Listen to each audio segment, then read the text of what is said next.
හයි guys ඔන්න ගෙන episode 8 කලින් එපිසෝඩ් 5 එකට බ්ලොක් එකක් වෙදිච්ච හින්දා ඒක මේ channel එකේ නෑ. එහෙනම් වැඩි කතාවක් නෑ. subscribe කරලා එකතු වෙන්න. මේ එපිසෝඩ් 8. අද එපිසෝඩ් එක පටන් ගන්නෙ ටෙන්සායිගේ අතීත කතාවෙන්. ටෙන්සායි කියන්නේ ඒ කාලේ හරිම දඩබ්බර ඉලක්කයක් නොතිබිච්ච කෙනෙක්. මෙයා ඉපදිලා තියෙන්නේ මහා පාරේ. මෙයාට කන්න ඕනේ වුණාම හොරකම් කරගෙන මෙයා කාලා තියෙන්නේ. ඒ වගේම මෙයාට කැමති වෙලාවට මෙයා නිදාගෙන තියෙනවා. කැමති වෙලාවට මෙයා නැගිටලා තියෙනවා. මේ දවසක් මෙයා පාරේ යද්දි එයාගේ ඇඟේ මිනිස්සු වගේක් වැදිලා තියෙනවා.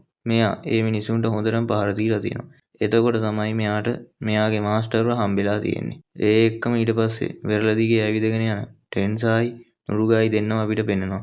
නුරුගායි කියනවා අපි කිසිම අරමුණක් නැතුව ඇවිදිනවා. අපිට කවදාවත් මෙහෙම වුණොත් ආපහු යන්න හම්බෙන්නේ නෑයි කියලා. එතකොට ටෙන්සායි කෑ ගහලා කියනවා මේ වනාන්තරයේ රාක්ෂයෝ වගේම තවත් සත්තුන්ගෙන් පිරීලා මේ හරිය තමයි ආරක්ෂිතව. මම වැඩිපුරම උනන්දු වෙනවා හා පරීක්ෂණ වෙනවා ඔයා ගෑනු ළමයෙක් හින්දායි කියලා. නුරුගායි කියනවා මට දැන් නම් ඔයාව ඇත්තටම බඳින්න ඕනේ. ඔයා ඇත්තටම හොඳ හස්බන්ඩ් කෙනෙක් වෙයි කියලා. ඒ හරියට ඒ එක්කම වගේ අර අමරණීය දෙවියන්ගෙන් කෙනෙක්, ඒ කියන්නේ ටෙන්සන්ස් ලෑන් කෙනෙක් එනවා. ඒ ටෙන්සන්ස්ව දැකපු දෙන්නම ෂොක්. මේ තමයි යාළගේ මූණු. අර අමරණීය දෙවියා ඒ කිව්වේ ටෙන්සන් කියනවා මේ හරිය ලොකු ගෝසාවක් තිබ්බා. මම මේ ගැන හොයාගන්නයි ආවේ. මම මේක මොකද්ද කියලා දැන් හොයාගත්තයි කියලා. ඒ එක්කම වගේ එයා යාගේ පිරිමි රූපෙට මාරු වෙනවා. ඒක දැකපු නුරුගායි ආයෙත් ෂොක්. මේ තමා නුරුගායිගේ මූණ. ටෙන්සායි නුරුගායිට කියනවා ඒ රාක්ෂයෙක් අපි දුවන්න ඕනේ කියලා දුවන්න ගන්නවා. ඒත් වැඩි දුරක් යන්න කලින් ටෙන්සායිගේ ඉස්සරහින් මතුවෙච්ච අර අමරණීය දෙවියා එයාගේ බලය පාවිච්චි කරලා ටෙන්සායි වෑතට විසික් කරනවා ගහක හැප්පෙන්න. ඊළඟට නුරුගායිටත් පහර දෙන්න පටන් ගන්නවා. ඒත් නුරුගායි එකෙන් පිටිපැසට පැනලා බේරිලා ටෙන්සායි ගාවට යනවා. ටෙන්සායි එතන බිම් වැටලා ඉන්නවා අපිට පෙන්නනවා. අමරණීය දෙවියා ඒ පැත්තට ඇවිදන් එනවා. මෙන්න બોලේ වැටලා හිටපු ටෙන්සායි නැගිටලා අරුගේ ඇස් දෙක කඩුවෙන් කපලා දානවා. ඒත් ඉතින් වැඩක් වෙන්නේ නැහැ නේ යාළුවනේ. ඔයාලා දන්නවනේ මෙයාට ආයෙත් හැදෙන්න පුළුවන් කියලා. ඒ එක්කම වගේ අරුගේ ඇස් දෙක ආයෙත් ලියලා හැදෙන්න පටන් ගන්නවා. ටෙන්සායි නුරුගායිට කියනවා සඩන් කරන්න එපා දුවන්න කියලා. අමරණීය දෙවියා එයාගේ කඩුවෙන් කෑලි කෑලි වලට කපනවා. ඊට පස්සේ දෙන්නම ආපහු හැරලා කැලේ ඇතුළට වේගයෙන් දුවගෙන යනවා. අර කැපිච්ච බෙල්ල අතපය අනම්මන ලියන්න ගමන් තියේදී මේ අමරණීය දෙවියා අර දෙන්න පස්සෙන් පානනවා. ඊට පස්සේ ඒ දෙන්නට කියනවා ඔයා මගේ ඇඳුම් වලට හානි කළා විතරයි කියලා. ඒ එක්ක මේ දෙන්නගේ ඉස්සරහන් ඇවිල්ලා නතර වෙනවා. ඊට පස්සේ හෙමීට අර වෙන් වෙලා තියෙන ඒවා එයාගේ පවර් එකෙන් එකට එකතු කරගන්න පටන් ගන්නවා ඇඟේ කෑලි. ඕන් එතකොට කොහෙදෝ ඉඳන් ආපු කඩුවක් වැදිලා අර අමරණීය දෙයියගේ බෙල්ල දෙකට වෙන් වෙනවා. එතකොට අපිට වෙනවා කවුද ඒ කඩුවක් එව්වේ කියලා. ටෙන්සායි කෑ ගහලා කියනවා මාස්ටර් ඔයා මෙහෙ කියලා. ඔන්න ඊට පස්සේ තුන්දෙනාම මෙතනින් දුවන්න පටන් ගන්නවා. නුරුගායි අහනවා කවුද ඒ කියලා. ටෙන්සායි කියනවා ඒ තමයි මගේ මාස්ටර් ෂියෝන් කියලා. එයා අන්ධයි කියලා දැකපු නුරුගායි පුදුම වෙනවා. අන්තිමට කට්ටියම දුවලා තැනක නතර වෙනවා. මේ අතරේ ටෙන්සා එයාගේ මාස්ටර්ට ෂියෝන්ට නුරුගායිව හඳුන්වලා දෙනවා.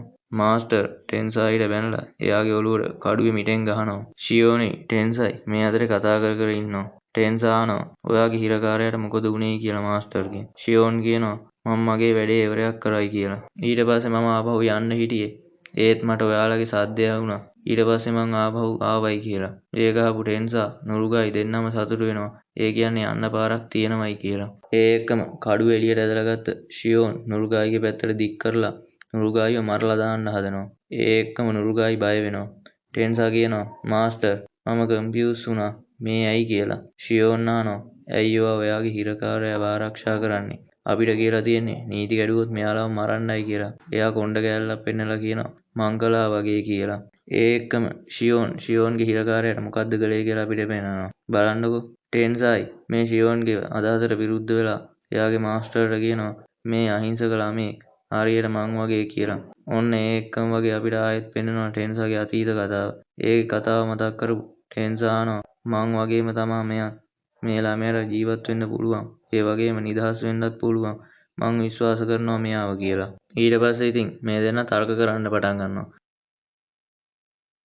අන්තිමට කොහොම හරි තර්ක කරලා ෂියෝන් එයාගේ අදහස වෙනස් කරගෙන කඩුව ඇතුළට දා ගන්නවා. ඒකට සතුටු වෙච්ච ටෙන්සා හූ කියලා කෑ ගහනවා. ඒ එක්කම වගේ මං කිව්වනේ මගේ මාස්ටර් හොඳ කෙනෙක් කියලා නුරුගායිට කියනවා. එතකොට ෂියෝන් කියනවා මොකක් හරි ප්‍රශ්නයක් වුණොත් මං ඒ කෙල්ලව මරලා දානවයි කියලා. ඒක අහපු ටෙන්සා පුදුම වෙනවා. මෙන්න ටෙන්සාගේ මූණ. ටෙන්සා අහනවා කොහමද ඔයා දන්නේ මෙයා ගෑනු ළමයෙක් කියලා? මෙයා හරියට නිකන් පිරිමි ළමයෙක් වගේ කියලා. නුරුගායි ඊට පස්සේ ෂියෝන්ට මාස්ටර් කියලා කතා කරනවා. ඒක ආපු ෂියෝන් කියනවා ඔයා මට මාස්ටර් කියන්න ඕනේ නෑ කියලා. ආයෙත් ටෙන්සා කෑ ගහලා කියනවා අපි ඉක්මන් කරලා ඒක හොයාගමුයි කියලා. ඒ එක්කම ෂියෝන් කියනවා සද්ද අඩු කරන්න. අර රාක්ෂයා නැත්තම් මෙතනටත් එයි කියලා. ඕන් ඉතින් ඒ කියලා විනාඩියක්වත් ගියේ නෑ යාළුවනේ. ඔන්න නුරුගාගේ ටෙන්සායිගේ පිටිපස්සෙන් අර අමරණීය දෙයියා මතුවෙනවා. ඒක දැකපු දෙන්නම කන්ෆියුස් වෙනවා. මේ තමයි යාළුවගේ මූණු. එතකොටම ෂියෝන් අර දෙන්නවත් අරගෙන ටිකක් ඈතට පනිනවා එතනින්. එහෙම අහකට පැනගත්ත ටෙන්සායි කියනවා තැන්ක් යූ අපිව මේ වෙලාවේ බේරගත්තටයි කියලා. ඒ එක්කම ෂියෝන් බෙල්ල අල්ලන් බිම දන ගහනවා. අර අමරණීය දෙවියා අර දෙන්නව අරගෙන එහාට පනිද්දි බෙල්ලට ෂොට් එක දීලා උගුර හරියෙන් ෂියෝන්ගේ ලේ එන්න පටන් ගන්නවා. එතකොට අර අමරණීය දෙවියා එයාගේ අතේ තියෙන ලේ පෙන්නනවා. තරහා ගිය ටෙන්සායි සටන් කරන්න යනවා. එයා එයාගේ කඩුවෙන් එක දිගටම ගහනවා. ඒ අතරේ පැත්තකට වෙනපු ටෙන්සායි හිතනවා හොඳම දේ තමා දුවන එක කියලා හිතුවත් මට මෙයාව මරන්නම් වෙනවයි කියලා සටන් කරන්න යනවා. ගිහින් එයා එයාගේ කඩුවෙන් කපන්න උත්සාහ කරනවා. ඒත් එකපාරක්වත් අර අමරණීය දෙවියට වදින්නේ ඒත් එක්කම ළඟට ආපු අර අමරණීය දෙවියා කියනවා නරකම නෑ කියලා එයා එයාගේ පවර් එක පාවිච්චි කරනවා. ඒ එක්කම ටෙන්සාගේ ඇඟේ හිල් 4ක් හැදිලා කටිනුයි ඇඟෙනුයි ලේ වෙරාගෙන බිම ඇදගෙන වැටෙනවා.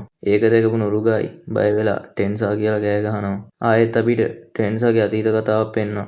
එතනදී ටෙන්සා මේ මාස්ටර් එක්ක පොඩි කාලේ කරපු කතාවක් තමයි අපිට පෙන්වන්නේ. මෙතනදී ටෙන්සා මාස්ටර් එක්ක ඉන්නේ නැතුව පැනලා යන්නයි යන්නේ. ඒක දැකපු එයිසෙන් එයාව නවත්ත ගන්නවා. ඒ ෂියෝන්ගේ අතීතය ගැන කියලා දීලා. ඊට පස්සේ එතනින් පැනලා යන්නේ නැතුව එක දිගටම මාස්ටර් එක්ක සටන් කරනවා. මෙයා පෙරදිත් සටන් කරනවා. ඊට පස්සේ තමයි ටෙන්සා මෙහෙම සටන්කාරයෙක් වෙලා තියෙන්නේ. ඒ එක්කම සීන් එකෙන් අපිට පෙනෙනවා දණින් වැටිච්ච ටෙන්සාව. ටෙන්සා එයාගේ අත් දිහා බලාගෙන කල්පනා කරනවා මගේ අත් දැන් සීතල වෙනවා. මාව ගිනි ගන්නවා වගේ මට තේරෙනවා.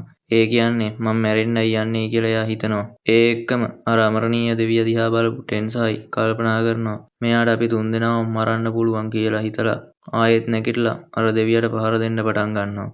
ඇඟ උඩ නැගලා ගහගෙන යනකොට ටෙන්සායි අර දෙවියා ආයෙත් එයාගේ පවර් එක පාවිච්චි කරනවා. ඒ පාවිච්චි කරලා ඉවරලා අර මූණේ කෑල්ලක් තියාගෙනම hina වෙනවා. එහෙම්ම තුවාලත් එක්ක නුරුගායිගේ ෂියෝන්ගේ දිහාට හැරිච්ච ටෙන්සා හිතනවා මෙතන ඉන්න එපා දුවන්න මෙතනින් අයින් වෙන්න කියලා. මෙහෙම්ම ලේ පෙරාගෙන ඉන්න ටෙන්සාව දැකපු නුරුගායි අඬනවා. ඒ නුරුගායි සටනට යන්න යද්දි ඒක වළක්වපු ෂියෝන් එයාගේ ඉස්සරහට එනවා. ඒත් එක්කම වගේ අර බිම හිටපු අමරණීය දෙවියා ටෙන්සායිව බිමට තල්ලු කරගෙනම නැගිටිනවා. තාමත් හැබැයි ඉතින් මේ අකාගේ මූණේ කෑල්ල නම් හරියට හැදිලා නැහැ. ඊට පස්සේ ෂියෝන් එයාගේ කඩුව එළියට ඇදලා ගන්නවා. ඒක දැකලා වැරිලා ඉන්න අර ටෙන්සායි හිතනවා ඕක කරන්න එපා මාස්ටර් දුවන්න කියලා කියන්න යනවා. ඒත් එයාගේ උගුරට හානි වෙලා හින්දා වචන එළියට එන්නේ නැහැ. ටෙන්සාගේ අර අමරණීය දෙවියාගේ පැත්තට දුවගෙන එන ෂියෝන්ව දැක්ක ටෙන්සා හිතනවා දුවන්න ඒ වචනේ විතරයි මට කියන්න ඕනේ කියලා අමාරුවෙන් කියනවා දුවන්නයි කියලා.